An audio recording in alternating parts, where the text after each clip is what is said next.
There are exactly two people publicly defending Donald Trump on the possibility that he might have committed obstruction of justice. Just two. Those two public defenders of Donald Trump are Rudy Giuliani and Donald Trump. That's it. That is the public defense team for the president, Giuliani and Trump. And both of them are completely incoherent when it comes to publicly defending Donald Trump. And that makes perfect sense. What they say doesn't make perfect sense, but the fact that both Giuliani and Trump are incoherent in their attempts to publicly defend Donald Trump does make a certain sense. And it means that there is no evidence-based defense of the president that is available to Donald Trump or Rudy Giuliani. Because if there was an evidence-based defense available, at least one of them would use it.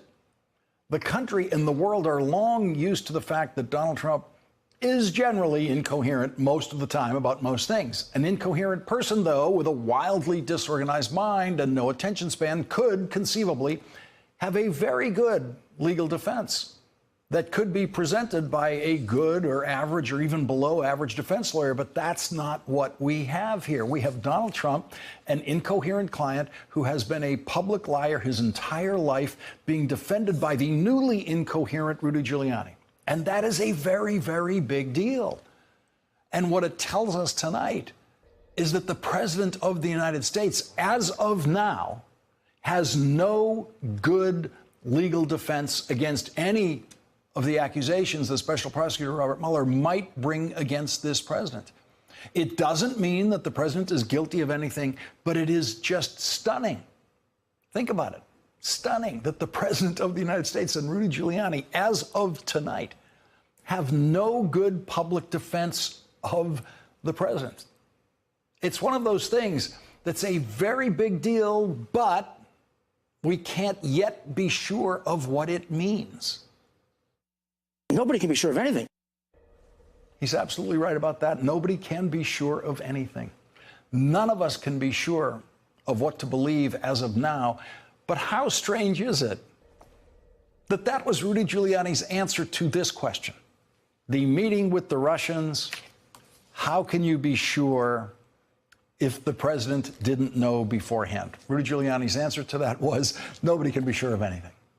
With defense lawyers like that, who needs prosecutors? So why hasn't Donald Trump replaced his incoherent, weak TV defense lawyer who's doing a terrible job of defending Donald Trump? Well, there are a few real possibilities and rational possibilities for that. One is that Donald Trump doesn't know what good lawyering looks like and sounds like. After all, Michael Cohen was Donald Trump's lawyer for years. The same Michael Cohen who Rudy Giuliani now describes this way. The guy is unethical. He's a scumbag. He's a horrible person. Will Donald Trump's next lawyer be describing Rudy Giuliani that way someday? Another reason Rudy Giuliani has not been fired is that it is actually impossible to do a better job of defending Donald Trump. That might just be it. It's impossible to do any better than Giuliani has done. Rudy Giuliani goes into TV interviews with no real ammunition and just follows the Donald Trump, Kellyanne Conway model of speaking as fast as he can. It doesn't matter what the words are because there's nothing honest to say that could be helpful. And that's the way it is in a criminal investigation when you're guilty. There's nothing you can say that is both honest and helpful to your defense. So one possible explanation for the public verbal incontinence of Rudy Giuliani is that he's representing a guilty client. That is not an unreasonable inference in reaction to the public rantings of Rudy Giuliani. Yesterday, President Trump rose in defense of President Trump with a tweet that, as usual, has absolutely nothing to do with evidence. Is Robert Mueller ever going to release his conflicts of interest with respect to President Trump, including the fact that we had a very nasty and contentious business relationship? I turned him down to head the FBI one day before appointment as special counsel, and Comey is his close friend. This morning, Rudy Giuliani was asked about the president's accusation that Robert Mueller has a conflict of interest. How can the president make this claim and not support it? He doesn't have to. What's the conflict? I can't tell you. I'm not sure I know exactly what the conflict is. Can't tell you. That's it. That's the best Giuliani could do with his client's own line of defense about Robert Mueller's supposed conflict of interest. Now, I'm sparing you a bunch of high-speed, incoherent words that Rudy Giuliani added to that answer that had nothing to do with the question. Now, here's another example of Rudy Giuliani's ignorance of his own defense case. Allison Camerata asked about phone calls Donald Trump Jr. made to a blocked number around the time of Donald Trump Jr.'s meeting with Russians in Trump Tower during the presidential campaign. When Don Jr. made, as you know, that day before the meeting, and I think after, calls to a blocked number, was that the president? I don't know. I don't know. That is a very important question about the president's knowledge about the Trump campaign's attempt to conspire with Russian government officials. And Rudy Giuliani's answer is, I don't know. Robert Mueller probably knows. And Rudy Giuliani knows that Robert Mueller probably knows whose blocked phone number Donald Trump Jr. was calling. And that's why Rudy Giuliani said, I don't know, instead of a good, strong, clear denial that Donald Trump Jr. was calling his father to tell him about the Russian meeting before and after the Russian meeting. Giuliani is right. For all of us out here wondering what happened in Trump Tower and in the Trump campaign and in the Trump White House, nobody can be sure of anything. But Rudy Giuliani is certainly acting as if he believes that Robert Mueller is sure of something that is very bad for the President of the United States. Joining our discussion now, Jill Wine-Banks, former Assistant Watergate Special Prosecutor and an MSNBC legal analyst; Harry Litman, former federal prosecutor and Deputy Assistant Attorney General under President Clinton; and Neera Tanden, the President of the Center for American Progress. And Jill, this issue of Giuliani's public performance, the newly, utterly incoherent Rudy Giuliani, seems to me to make a certain sense if Giuliani actually does have nothing better to say, if the evidence that he is aware of in this case gives him nothing else to say. It makes a certain sense that he just talks as fast as he can, as if he went to that Kellyanne Conway school of talking fast, to try to get through these interviews because he has nothing better. I think the better answer would be for him to be silent. He ought to be zipping his lip, because if this is the best he can do, he is hurting his client. What he is saying really makes no sense. I read the transcript of that full interview, and it's almost impossible to understand what point he was even trying to make. And I think as a prosecutor or as a defense lawyer, you quickly learn that sometimes the facts are just completely against you, and you're better off saying nothing. And in this case, that's what it is. But he's also hasn't got the law on his side. When he's yelling that there's no crime, that also isn't true. And this argument about whether the word is collusion or conspiracy or aiding and abetting is simply a question of terminology. Somehow the American public picked up the word collusion. There is no crime of collusion in the statutes, but there is a crime of conspiring together, of agreeing together, of working together, of aiding and abetting. And if you take criminal conduct, the hacking, and you use that material, you are part of that. And it doesn't matter if you are the gunman in a murder when you go in to rob a bank and someone gets killed. If someone else pulled the trigger, you're still guilty of murder because you were part of the conspiracy. And I would say that we have plenty of evidence of conspiracy here.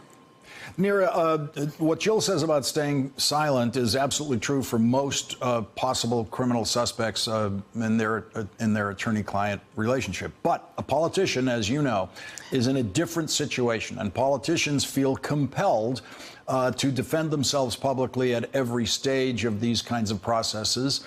And we have seen Democrats in the past also find fault with prosecutors who are investigating them. We haven't seen anything quite as noisy as this.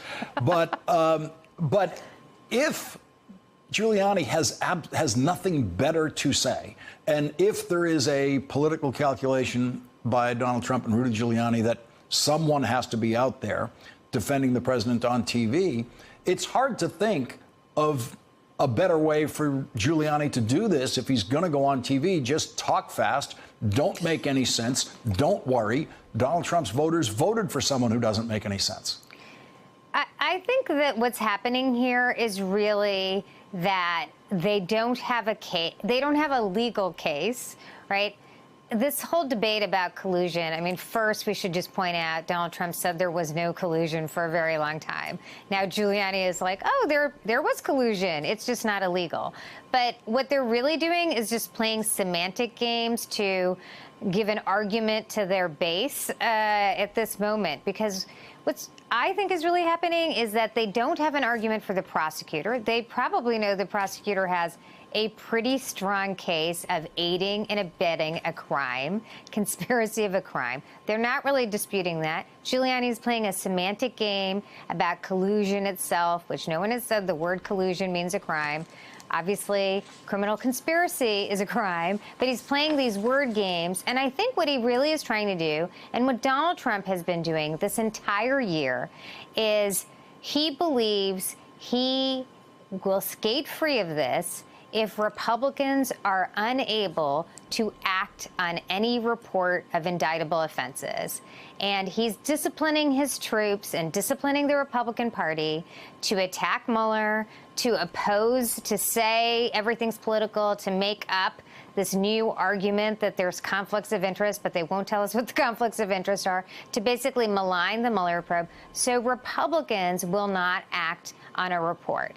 And that is why these elections coming up in 99 days are so vitally important, because Donald Trump is placing a bet that the Republican Party, he could be found colluding or criminal conspiracy, abetting, or even shooting somebody on Fifth Avenue, and the Republican Party will do nothing about it. And that is why we need checks and balances and Democrats to take a House of Congress for some accountability for this president. Let's take a look at some of the risks involved in the Giuliani TV strategy of talking so fast. Today, he revealed, and it seemed to be by mistake, that he believes Rick Gates, who is been indicted by the special prosecutor and is cooperating with the special prosecutor, was actually in a meeting strategizing how to handle the Russia meeting. Let's listen to this. Lanny Davis has added that there was a meeting 2 days before the meeting took place with Donald Jr., Jared, Manafort, and two others, Gates, and one more person. Cohen also now says, because he says too much, that 2 days before, he would participate in a meeting with roughly the same group of people, but not the president, definitely not the president, in which they were talking about the strategy of the meeting with the Russians. The people in that meeting deny it. The people we've been able to interview. The people we have not been able to interview have never said that about that meeting. Harry Litman, your reaction to that? You know, it's a complete slip of the tongue by him. The only sort of use, you're right, it's all been incoherent, except to the extent it gives some possible preview of what they see as coming. Two big slip-ups in the interview. That's the first, revealing not just Gates is there, but the very existence of that other meeting. And then the whole trying to move the goalposts on collusion, you know, years of no collusion, no collusion, no collusion. Oh, wait, what's collusion? It was incoherent and frenetic, and you were looking for someone to sort of cart him away and give him a sedative. And I don't agree that it's the best he can do, even if they don't have much in substance. You can try to contrast with the manic crass. Oh, and speaking of crass, how about that comment, Mueller, stand up and be a man? I mean, it echoes Trump, and the thing to do here, and someone else could do it, even without substance, is speak with some dignity, some calm, make certain legal points. Even if you're chastising Mueller, there's a way to do it that people might actually listen. This frenetic, unhinged performance makes you think that nobody has any idea what they're doing over there.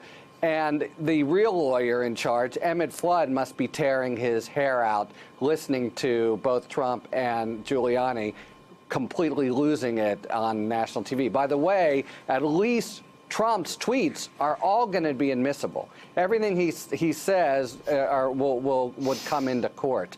Just misstep after misstep.